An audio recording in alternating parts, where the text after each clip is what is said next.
dal leen ak jàmm mbokki internet yi yéen ñi nga xam ne yéen a ngi teewlu seen chaîne YouTube bi di IYAT TV di leen di wax way leen di abonné ngeen di abonné te ngeen di bës cloche de notification bi seen j'aime seen partage ñi ngi koy xaar mën nañ ñi nag ba tey wuri wa demagul këng foofule ca diwaanu Ngor ba jamono yi ñuy waxee ak yéen nekk mën nañu affrontement yi mi ngi wëy di continuer démb ba tey gis ne ñaari doomi aadama yu nga xam ne rek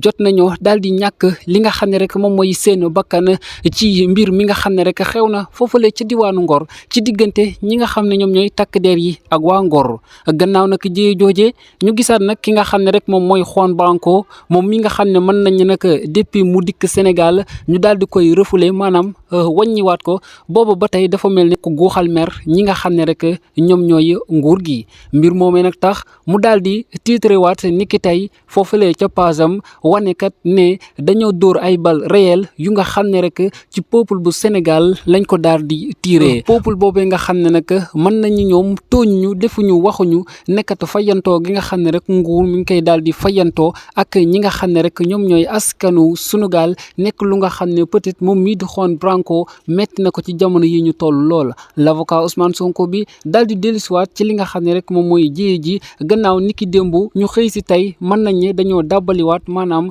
labbaliwaat li nga xam ne rek moom mooy manif yi nga xam ne rek ña ngi koy amal foofule ca diwaanu Ngor te nag mën nañ ne ba tey mi ngi wéy di continuer li ko waral nag du lenn lu dul seen suuf soosee nga xam ne rek mën nañ ne nguur bëgg na see daal di teg loxo donteele nag jamono yi ñu toll nii woote woon nañ li nga xam ne moom mooy dialogue ñi nga xam ne ñoom ñooy nguur ak waa Ngor jot a waxtaan wante kat mën nañ ne dara mujj saa juddoo ba tax nag ñii nga xam ne ñoom ñooy waa Ngor daal di continuer li nga xam ne rek moom mooy seeni manifestation boobu ba tey di leen di jaajëfal.